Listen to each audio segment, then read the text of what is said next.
There was a man dwelt by a churchyard by M.R. James. This, you know, is the beginning of the story about sprites and goblins which Mamilius, the best child in Shakespeare, was telling to his mother the Queen and the court ladies when the king came in with his guards and hurried her off to prison. There is no more of the story. Mamilius died soon after without having a chance of finishing it. Now, what was it going to have been? Shakespeare knew, no doubt, and I will be bold to say that I do. It was not going to be a new story. It was to be one which you have most likely heard and even told. Everybody may set it in what frame he likes best. This is mine. There was a man dwelt by a churchyard. His house had a lower story of stone and an upper one of timber. The front windows looked out onto the street, and the back ones on the churchyard. It had once belonged to a parish priest, but this was in Queen Elizabeth's days. The priest was a married man and wanted more room. Besides, his wife disliked seeing the churchyard at night out of her bedroom window. She said she saw... But never mind what she said. Anyhow, she gave her husband no peace till he agreed to move into a larger house in the village street, and the old one was taken by John Poole, who was a widower and lived there alone. He was an elderly man who kept very much to himself, and people said he was something of a miser.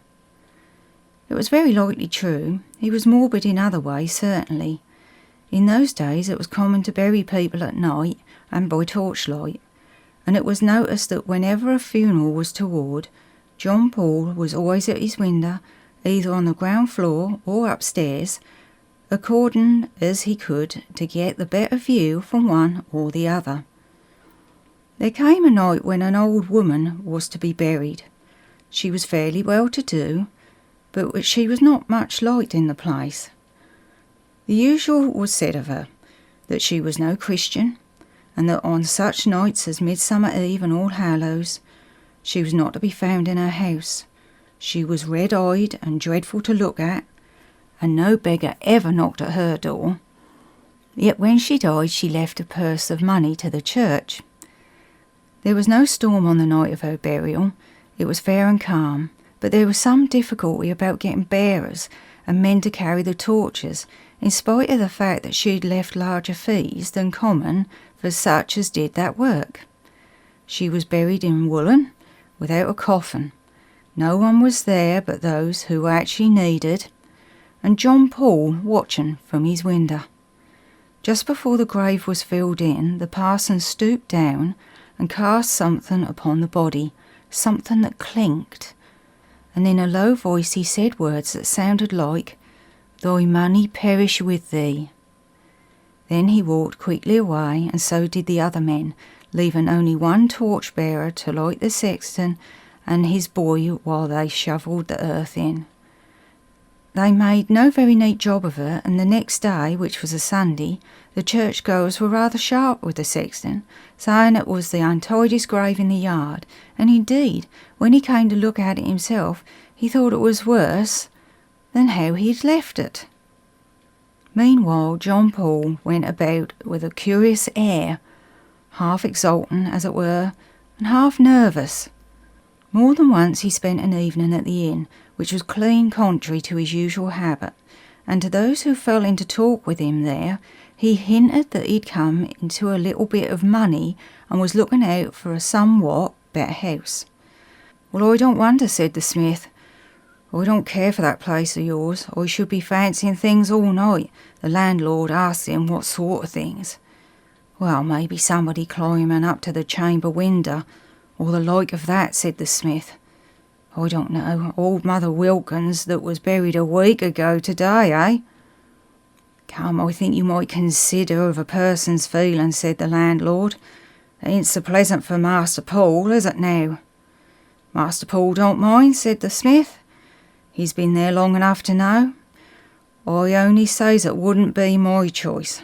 What with the parson bell, and the torches when there's a burial, and all them graves lying so quiet when there's no one about.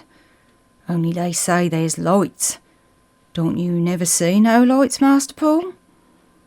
"No, "I don't never see no lights," said Master Paul sulkily, and called for another drink, and went home late.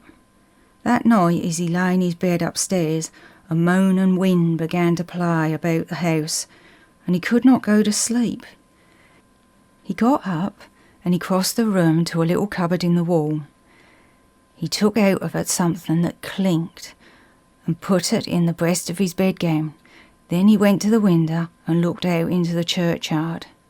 Have you ever seen an old brass in a church with a figure of a person in a shroud that's bunched together at the top of the head in a curious way?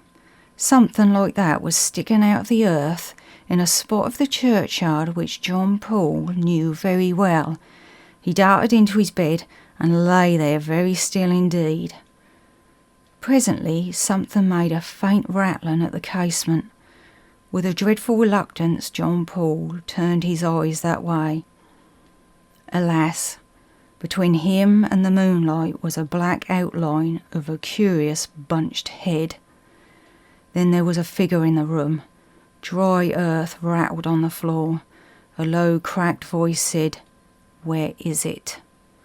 And steps went hither and thither, faltering steps, as of one walking with difficulty.